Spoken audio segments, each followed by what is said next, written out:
কুত্তার মতো লেজ গুটায়া পালাতে বাধ্য হয়েছে। কথা ঠিক কিনা বলেন না? হ্যাঁ, অনেক দূর চলে গেছি আমি। চলেন খলিলের দোয়ায় চলে যাই। মনে আসিনি দোয়া কি চাইতে হবে? শুধু দুনিয়া না আখিরাত সহ?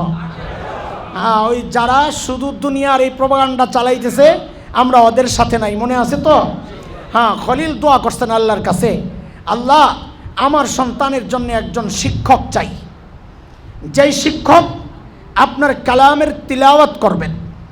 কি করবেন বলেন? আমার সাথে একটু অল্প সময় 5-6 মিনিটের মধ্যে আমি শেষ করতে চাই। আপনারা একটু আমাকে সাপোর্ট করেন, সাপোর্ট দেন, একটু সহযোগিতা করেন, তাহলে আমার কথাটা তাড়াতাড়ি গুছাইতে পারবো। খলিল কি দোয়া করলেন? আল্লাহ একজন ওস্তাদ কি করবেন? 1 নম্বর কাজ কি?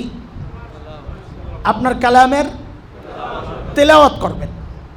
2 নম্বর, আপনার কালাম মানুষকে শেখাবেন। 3 নম্বর, মানুষের আত্মা পরিশুদ্ধের মেহনত করবেন। 4 নম্বর, আপনার কালামের বিধানকে মানুষকে প্র্যাকটিক্যাল দেখায়া দিবেন। আল হিকমা। কয় দোয়া করছেন বলেন? কয় দোয়া করছেন? 1 নম্বর তিলাওয়াত করবেন। 2 নম্বর, মানুষকে কোরআন আপনার কালাম শিখাবেন। 3 নম্বর, মানুষের ভেতরটাও পরিষ্কার করবেন। 4 নম্বর, আপনার শরীয়তের বিধান কালামের বিধানকে প্র্যাকটিক্যাল মানুষকে শেখাবেন, দেখাবেন। আল্লাহ দোয়া কবুল করছেন নি? কইরা আল্লাহ শিক্ষক হিসাবে কাকে পাঠাইছেন বলেন? তাড়াতাড়ি বলেন, কাকে পাঠাইছেন? তাইলে খলিল দোয়া করে, সূক্ষ্ম কথা একটা বলবো, শোনা লাগবে। খলিল দোয়া করছেন রব্বানা ওয়াবা'আস ফীহিম রাসূলা, আল্লাহ এমন একজন রসুল পাঠান। তো আল্লাহর কাছে খলিল তো বলেন নাই আল্লাহ আপনি মোহাম্মদকে পাঠান, এটা বলছেন? কি বলছেন?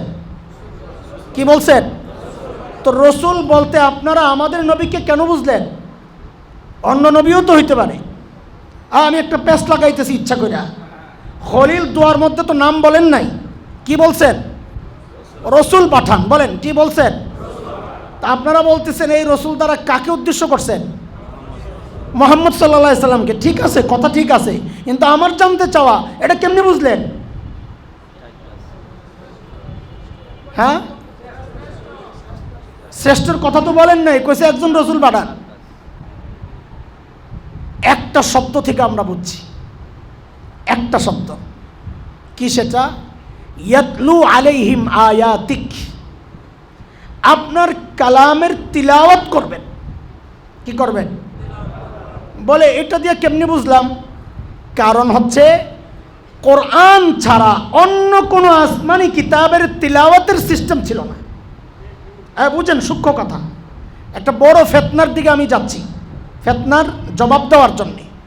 কোরআন ছাড়া অন্য কোনো আসমানি কিতাবের তিলাওয়াতের সিস্টেম কেন ছিল না? আপনারা বলবেন কেন ছিল না? কারণ অন্য কোনো আসমানি কিতাব আল্লাহর বিধান শব্দগুলো আল্লাহর না। আল্লাহ বিধান পাঠাইছেন, অটোমেটিক শব্দ লেখা হয়ে গেছে পাথরের উপর। আল্লাহ বিধান পাঠাইছেন, অটোমেটিক লেখা হয়ে গেছে ওই যে গাছের ছিলকার উপর। আল্লাহ বিধান পাঠাইছেন, অটোমেটিক লেখা হয়ে গেছে কাঠের টুকরার উপর। শব্দগুলো কার না বলেন? অন্য কোনো আসমানি কিতাবের শব্দ কার না?